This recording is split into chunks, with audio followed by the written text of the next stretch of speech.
నేను ఆషాఢపు రాజేషన్ సార్, మాది రంగేపల్లి గ్రామం, భీమదర్పల్లి మండల్, హన్మకొండ జిల్లా. 2018లో మే 9న దోస్తులు గొంగల నవీన్, బైగన వినోద్, ఎలబోయిన మణికంఠ, మామిడాల హరికృష్ణ, ఎలబోయిన హరీష్, మరి రమేష్, అబ్రవీణ ప్రశాంత్, వల్లభో సతీష్, పిట్టల బాలకృష్ణ ఈ దోస్తులు మండల హరీష్ అనే పెళ్లి అదునుగా చూసుకొని డీజే సౌండ్ వల్ల సృష్టించుకోవాలనే ఆలోచనతో పాయిజన్ ఇచ్చే సంపద ప్లాన్లో పక్కా ప్లాన్తో ప్రకారంగా చంపిన విషయం సార్ మీకు చెప్పడం జరుగుతుంది సార్. ఇవాళ హెచ్ఆర్సీ డేట్ ఉండే రావడం జరిగింది సార్. 7 ఏళ్ల మర్డర్ కేసు. ఇప్పటి వరకు నాకు న్యాయం జరిగిన పరిస్థితి. అది ఎఫ్ఐఆర్ ఎట్లున్నది అంటే, నేను అప్పుడు అనుమానం ఉంది 9 మంది బైకన వినోద అంటాడు మా ఇంటికి వచ్చి తీసుకుపోయిండు డీజే కాడికి పోని రాజేష్ను, పెళ్లి భరత్ కాడికి తీసుకుపోయిన రాజేష్ను తీసుకుపోయిన గడ్డం పడేసి అందు బీర్లో వాళ్ళ పక్కా ప్లాన్ల ప్రకారంగా కింగ్ ఫిషర్ బీర్లో ఆర్గోన ఫాస్ఫేట్ అనే విష పదార్థం పోసి కల్పించింది. నమ్మి తాయిండు. చనిపోయినాక ఆర్ఎంపీ ఇంటికాడ పడేసి ఉరికిరు వాళ్ళు. ఈ సంఘటన విషయంలో వంగర పిఎస్లో ఇవన్నీ నేను పిటిషన్ ఇస్తే వాళ్ళు మా బావ ఉస్నాబాద్లో హోంగార్డ్ చేస్తాడు, నాంపల్లి చంద్రశేఖర్ వాడు దరిద్రుడు, అట్నే మా రంగేపల్లి గ్రామ సర్పంచ్ జిమ్మేల భీమరెడ్డి, వీళ్ళందరూ పక్కా ప్లాన్తో ప్రకారంగా ఈ పోరాటాలకు సంబంధించిన నిందితులు అయితే ఉంటారు, జీవితం అలాగమైతాయని నాతో సంతకం తీయించుకున్నారు. పోస్ట్ మార్టం హుజురాబాద్ జరుగుతున్న సమయంలో ఎందుకు పెట్టుకుంటారంటే అక్కడ సంబంధించిన పోస్ట్ మార్టం వస్తువులు అవసరం ఉంటాయి, నువ్వు పెట్టరని మా బావ హుస్నాబాద్లో హోంగార్డు నాంపల్లి చంద్రశేఖర్ పెట్టమన్నాడు, ఏఎస్ఐ మురళి పెట్టమన్నాడు. ఆడు సంబంధించిన కోర్టు అక్కడికి పోస్ట్ మార్టం తీసుకొచ్చినప్పుడు సంపత్ అనే కానిస్టేబుల్, వీళ్ళందరూ పక్కా ప్లాన్తో చేసుకుంటారని నాకు తెలియదు. పాయిజన్ ఇచ్చి చంపుతారని తెలియదు. వాళ్ళ ప్రకారంగా డీజే వల్ల అనుకుంటున్నాడు. నాకు ఈ మూలకు సంతకం తీయించుకున్నారు, నీ సంతకం పెట్టడం జరిగిందని ఇప్పుడు ఎఫ్ఐఆర్ డీజే వల్ల ఉన్నది. మళ్ళీ నీ 6 నెలలకు తిరగంగా రిపోర్ట్లో పోస్ట్ మార్టం చేయిస్తే ఆర్గోన్ ఫాస్ఫేట్ విష పదార్థం వచ్చింది. అప్పుడు మళ్ళీ తర్వాత ఏఎస్ఐ మురళి ట్రాన్స్ఫర్ అయిన తర్వాత ఉపేందర్ వచ్చిన వంగరకు వచ్చిన తర్వాత దర్యాప్తు చేసి ఏవని నిర్ధారణ చేసి వాళ్ళ మీద కేసు అయింది అన్నాడు. ఇక వీళ్ళని ఎట్లా మరి జైలు పోతారు ఎట్లా అని మళ్ళీ పాలిగ్రాఫ్లో మళ్ళీ అప్పుడు నాటి కేసీఆర్ ప్రభుత్వంలో సంబంధించిన ముఖ్య లీడర్లు ఉన్నారు. వాళ్ళ ప్రకారంగా వాళ్ళ కేసు కావద్దని ఆలోచనతో పాలిగ్రాఫ్లో పక్కబడేసారు. నేను తిరగంగా మళ్ళీ సిపి రంగనాథ్ దేవుడు ఆయనే ఇప్పుడు హైదరాబాద్ కమిషనర్గా హైదరాబాద్కి వచ్చిండు. ఆయన ఏమన్నాడు అంటే ఇదంతా రాంగ్ రిపోర్ట్ తెచ్చిండ్రు, నేను కూడా ఇట్లా చేస్తా, అన్ని ఫాల్తు పనులు చేసిర్రు, అంత మిస్గైడ్ చేసిర్రు, ఎఫ్ఐఆర్ వాళ్ళ మీద అంతా డీజే అని పెట్టించి చేసిరని 9 మందికి నార్కో టెస్ట్ పెట్టేయాలని రీఓపెన్ చేసిండు.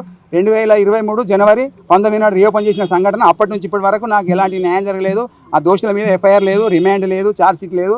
ఇప్పుడు నార్కో టెస్ట్ ఇప్పుడు మళ్ళీ మొన్న 26 మే నాడు డిస్మిస్ చేసిన హన్మకొండ కోర్టు. ఇది నార్కో టెస్ట్ డిస్మిస్ చేసినాక మరి ఈ సంగతి నాకు ఎట్లా కస్టడీ తీసుకొని విచారణ పరిస్థితి చేస్తే తుది విషయాలు బయటకు వస్తాయి. ఎందుకు చంపవలసిన కొడుకును, ఇంట్లో తీసుకుపోయి చెట్టంతా ఎదిగిన కొడుకును, చేతికి అందవచ్చిన కొడుకును, 22 ఏళ్ళ కొడుకును తీసుకుపోయి చంపవలసిన అవసరం ఏంది? ఆ మానవ మృగాలకు శిక్ష పడాలి. నా బాధ ఇది. ఈ గాంధీ భవన్ కూడా రావడం జరిగింది. మా సంబంధించే మా పొన్నం ప్రభాకర్ మంత్రివర్యులు ఉన్నారని, రవాణా శాఖ మంత్రి గారు ఇక్కడ ఉన్నారని కలవడం జరిగింది. నవీన్ అనేటోడు మాకు బాగుండే సార్. నవీన్ అనేటోడు గొంగల నవీన్ మాకు బాగా బాగుండి ఊకే ర్యాగింగ్ చేసేది. ఊకే నువ్వు ఇంట్లో వంట పనులు చేస్తావు, అమ్మతోని నాన్నతో వ్యవసాయ పనులకు పోతావా, ఏందిరా మాతో కలిసి ఉండవురా, నీకు టచ్ ఫోన్ లేదు, నువ్వు సైకిల్ తొక్కుని ఉండవు, మాతో కలిసి రావురా అని అంటే ఎక్కిరి చేస్తుంటే తిట్టినామని.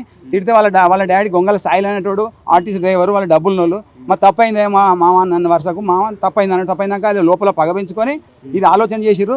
మరి నాకు అక్కడ సర్పంచ్ జిమ్మల భీమరెడ్డి అంటే నాకు ఇల్లు బిల్లు ఇప్పియలే.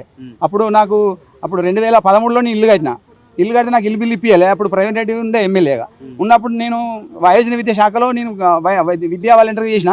నాకు సంతకాలు కూడా ఇట్లా గ్రామ పంచాయతీలో ఆయన ఇల్లు బిల్లు ఇప్పియనందుకు నేను 2 సార్లు ఆయన తిట్టడం జరిగింది.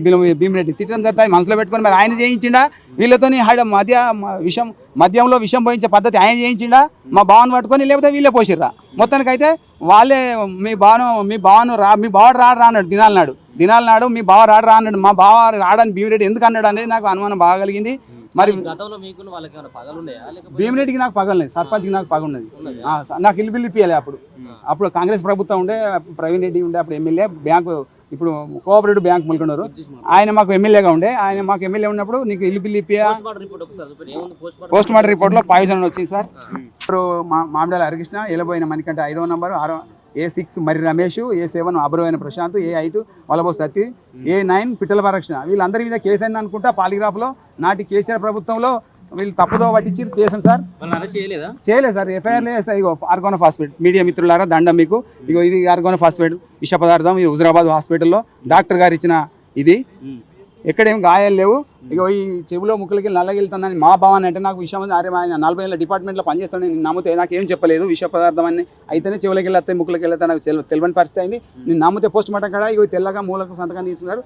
పిటిషన్ నాతో నాటిచ్చే పద్ధతిలో వాళ్ళు చేసుకున్నారు. ఇది ఏం ఇల్లు ఏం లేదు అంటే ఇట్లా వైట్ పేపర్ పైన తీసుకుంటారు వైట్ షీట్ మీద మరి ఎట్లా పెడతారన్న మీరు? నేను మా బావున్నాడు కదా ఆడ వస్తువులు పోస్ట్ మార్టం చేస్తా అంటే వస్తువులు అవసరం ఉంటాయి అదొకటి వస్తువు అవసరం ఉంటాయంటే నేను పుష్పని నమ్మి పెట్టిన సార్ నేను మా బావని నమ్మిన నా పరిస్థితి ఇది సార్. ఇప్పుడు ఏమంటారు మళ్ళీ పోలీసులు? ఇప్పుడు రీఓపెన్ అయినాక నార్కో టెస్ట్ డిస్మిస్ అయింది కాబట్టి మరి మళ్ళీ ఆర్డర్ కస్టడీ తీసుకోవాలి కదా సార్ అని అంటే మరి ఆర్డర్ రావాలని అంటే సిపి గారిని కలిస్తే కలవడానికి ఇప్పుడు 9 తారీఖు జూన్ నుంచి కలుస్తున్న సిపి సంతీష్ సింగ్ గారిని ఆయనకు అదనపు బాధ్యతలు ఉన్నాయని కలవడం లేదు 10 రోజులు ఆయన తిరగబట్టి రోజు బస్ టికెట్ల నుంచి హన్మకొండ పోతున్నాయి రీఓపెన్ చేసి 7 ఏళ్ళు తిరుగుతాను సార్ మాకు న్యాయం జరుగుతలేదు.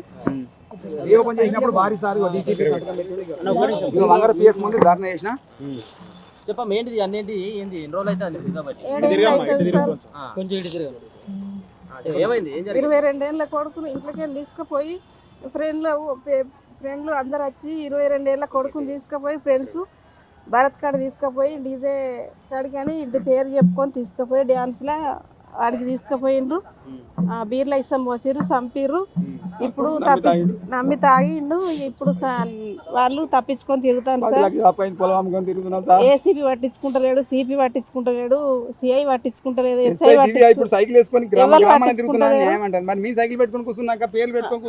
సిపి రంగనాథ్ మాకు న్యాయం జరిగిన పరిస్థితి ఎందుకైతే లేదు. CP Ranganath sir narco test కానీ పెడితే ఇప్పుడు ఆమె జడ్జి గారు విరమించుకున్నది. మార్కో టెస్ట్ ఎక్కర్లేదు అన్నది ఆమె విరమించుకున్నది. మాకు ఇప్పుడు మళ్ళీ న్యాయం జరగాలని మొన్న వారం రోజులు సిబి దగ్గర తిరిగినాం వరంగల్కు. ఆయన లేడు, కలవలేదు సార్. మళ్ళీ ఇక్కడికి వచ్చినాం మాకు న్యాయం కోసం. ఇక్కడికి వచ్చినాం సార్. మాకు న్యాయం జరగాలి. 7 ఏళ్ళ ఉంది మేము తిరుగుతున్నాం సార్. ఇవన్నీ బస్ మీడియా నాకు సహకరిస్తలేదు సార్. పిఎస్ మూసుకుని ఎలక్ట్రానిక్ ఒక్కటి రాలేదు సార్. ఒక్కటి రాలే. ప్రింట్ మీడియా వేసారు, అందరూ వాళ్ళు వేసారు, అందరూ వాళ్ళకి శిక్ష కావాలి సార్. దొంగల నవీన్ ఏవని ఎటుగా వీళ్ళిద్దరే బాగా పాత్రలు. వీళ్ళిద్దరికి కారణం భీమిరెడ్డి సర్పంచ్ సంబంధించిన హోంగార్డ్ శేఖర్ మా బావ వాళ్ళ హంతకులు చేయి ఈ హంతకులకు సపోర్ట్ ఇచ్చిండ్రు. వాళ్ళు మీ బావ రాడని ఎందుకు అన్నాడు భీమిరెడ్డి అనే నిజాల నుంచి రావాలి. వాళ్ళ హంతకులను కాపాడే ప్రయత్నం నాడు జరిగింది.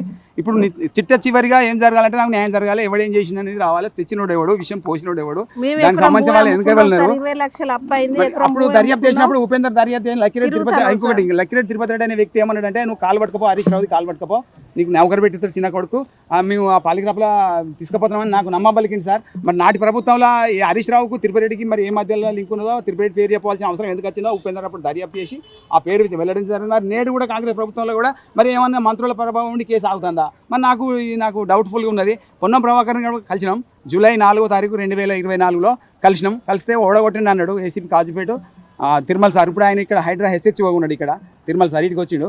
ఆయన మొన్నటి బదిలీగా ఇచ్చిండు. మరి ఆయన కూడా పట్టించుకునే పరిస్థితి ఆయన మినిస్టర్ గారిని కూడా కలిసిన కూడా నేటికి సంవత్సరం కాబోతుంది. పొన్నం ప్రభాకర్ని కలిసిన కలుస్తాడని ఇటుకు వచ్చిన గాంధీ భవన్కు.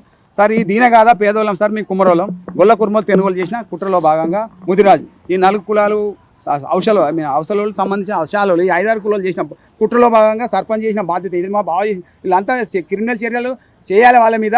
నాకు న్యాయం జరిగితే మాత్రం పోరాటం విరమించేయలేదు. హైకోర్టులో కూడా పోతాం, హైకోర్టు పోతాం, సుప్రీంకోర్టు పోతాం. మాకు న్యాయం జరగలేదు పరిస్థితి అయితే అంది. ఇప్పటి వరకు 7 ఏళ్ళ స్టోరీ సార్. రీఓపెన్ అయ్యి 2023లో రీఓపెన్ అంటే అంతకులు అయితే వాళ్ళంటే ఫైనల్ ఒపీనియన్ ఉంటుందట ఎఫ్ఎస్ఆర్ రిపోర్ట్లో.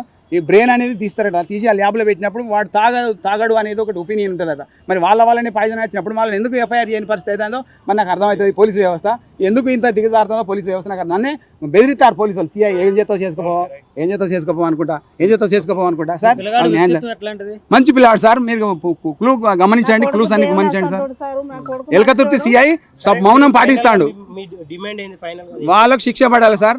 ఆ నవీన్ అంటానికి శిక్ష పడాలి. మాకు పగా ఈ భీమిరెడ్డి పాత్ర ఎంత ఉన్నది, మా బావ పాత్ర ఎంత ఉన్నది, వాళ్ళు ఎంతవరకు ఏం చేశారు, మరి సహకరించినరా లేకపోతే వాళ్ళు పోయించరా, వీళ్ళు ఎన్నుకుంటే స్నేహితులకు ఎన్నుకుంటే పోయించరా విషయం. వాళ్ళ పాత్ర వీళ్ళ పాత్ర నిజాలు బయటకు రావాలి, నిజాలు నీకు తేల్చాలి. సన్ప్రీతి గారిని కూడా కలిస్తే కూడా నాకు ఇదివరకు ఆర్డర్ ఇంకా తెస్తలేడు. ఆయన మాటలు వీళ్ళు ఉన్నాయి. మరి మీరు ఏమైనా టెలికాస్ట్ చేసిందని సంతోషం.